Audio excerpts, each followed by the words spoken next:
Live from Gahanna, WGLH-TV presents Lincoln Live with Brooke Thomas and Mia Rowe. Today, battling the state champions, the Lions provide plenty of reasons to flash the lights.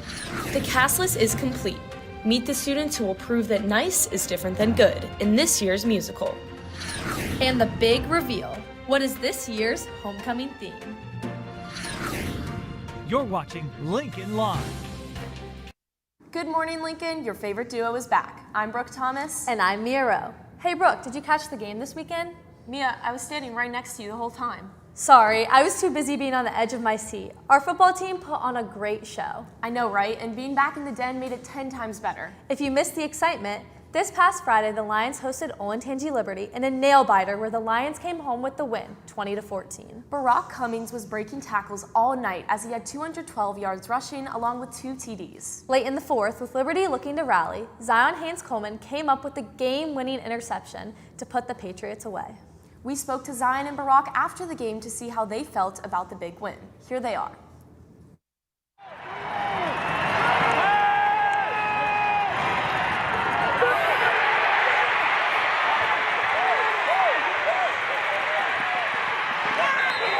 It was amazing. It was a surreal moment. I saw it in my hands, started running. I got tired and I dropped. After the first touchdown, the lights went off. I felt like I just could do it again, and I felt very good. It was exciting, first time doing it. Thanks. The Lions will travel to Olentangy Orange this Friday and will look to make it 3 wins in a row. Moving on to the cross-country teams, the boys are now halfway through the regular season. This weekend, they race in the McGowan Invitational at Watkins Memorial, with Lions placing 14th in the varsity race and 8th in the open race. Many of their top runners were resting as the team has its sights set on the Celtic Clash this coming weekend. Over 20 runners set a personal best at this meet. We spoke with Cotrain Bosler about his performance. I think individually it went well. About a 30-second PR for me, definitely a lot faster than last week coming off of injury. And I think as a team we did good. We really raced well, stuck together, saw a lot of people coming off of injury doing really well, and I'm excited for what we're going to do in the rest of the season. We want to salute the 5 newest members of the Gahanna-Lincoln Athletic Hall of Fame. The class of 2025 was honored at a dinner on Thursday and recognized again during Friday night's football game.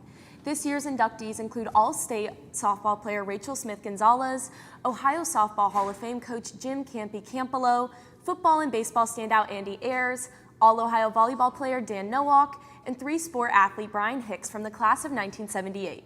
Congratulations to all of the Hall of Fame inductees. Homecoming is right around the corner. Hey Brooke, have you gotten a dress yet? No, I haven't. What about you? No, I'm waiting for the theme to be announced to decide what dress to wear. There were so many great theme options, I can't wait to know what it is. Well, lucky for us, our student council put together a TikTok to announce it, and they have more details about the dance. Here they are.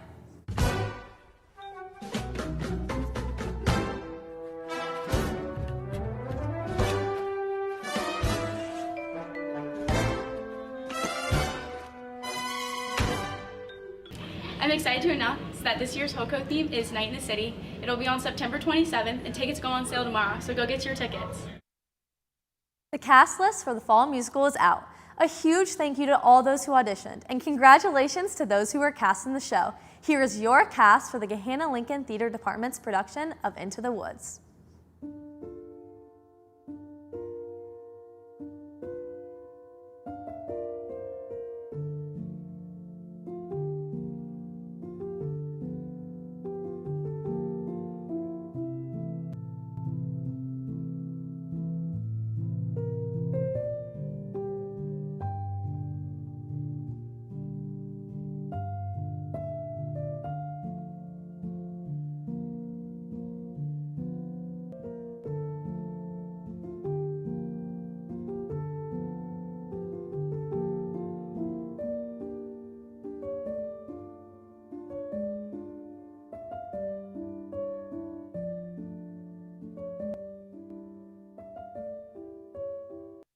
Again, a huge congratulations to all of those casts. Yes. Fun fact, Mia, did you know that the average person says about 16,000 words a day?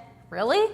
Well, Landon hit that number before second period. Sometimes I wonder if he realizes this program is called Lincoln Live and not Landon Live. Anyways, here he is. I don't know, guys. Landon Live sounds pretty catchy. Whatever, Landon.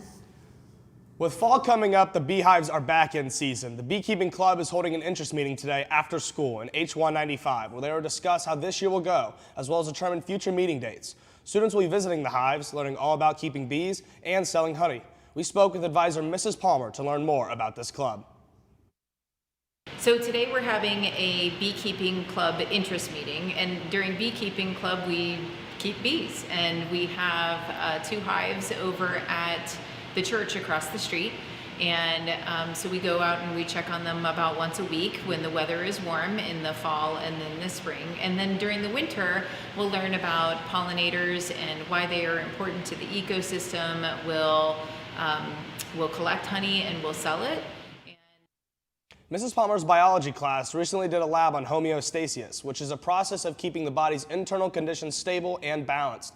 The class did a bunch of different experiments, including dunking their hand in ice water to observe the body's stress response, demonstrating how the body works to maintain internal stability.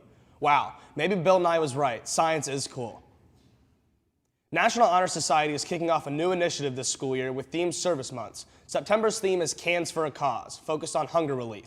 This morning marked the start of their food drive in partnership with GRIN, Gahanna Residents in Need. Students and staff are encouraged to participate in the drive and help support families in our community who are facing food insecurity. Here's Donation Drive Manager Ava Miller with the details on how you can participate. So today kicks off our September GRIN food drive. We'll be collecting cans and non-perishables all throughout September. If you're a member of NHS, make sure that you check your cans and goods in with Mrs. Gleek in the library. If you're not a member of NHS, you can still bring in your cans and it will help support GRIN. Thanks, Ava. Well, Lincoln, that's all the news I have for you today. Sending it back to the people who love to hear me talk. That's definitely not true. The start of the school year can be overwhelming, especially as quizzes and tests start to pick up. From staying organized to spaced out repetition, it's crucial to learn early what academic strategies work for you. Our Sage Fogel takes a look into what makes a strong start to the school year and the psychology behind why certain methods can set you up for success all year long. The start of the year can be exciting and slow at times, but as classes pick up, it's important to outline your hopes and plans for the year ahead. What psychologists have found is that setting goals can be highly motivating, and especially if you work towards those goals on a consistent basis. And so, maybe you set a goal to study every night, and I'm a big fan of process goals rather than, outcome goals. An outcome goal is like I want to, 95% in my class, right? But a process goal is how do you get there? And that might be daily studying, that might be making sure that you do all the practice homework and then check the answers and resist the temptation to use like the AI. Start with the end in mind. So if you have a goal, start with that in mind and make sure that you're checking in with yourself and seeing where you're at with that progress. Another thing is to tell your friends and your family about your goals so they can help hold you accountable. I think it's important to set goals and have a plan for what you need to get done. Because then you can stay on task. I also like to make lists and use a planner, that way I can cross things off physically because that's really satisfying. Goals give you direction, but to reach them, it takes more than just setting them. You need to stay engaged with course content both in and outside of class for those goals to actually mean something. Even though we only have class every other day on this block schedule, that's really important for students to look at their course content on an everyday basis. You need to look at your work, and you need to study more often than every 2, 3, 4 days.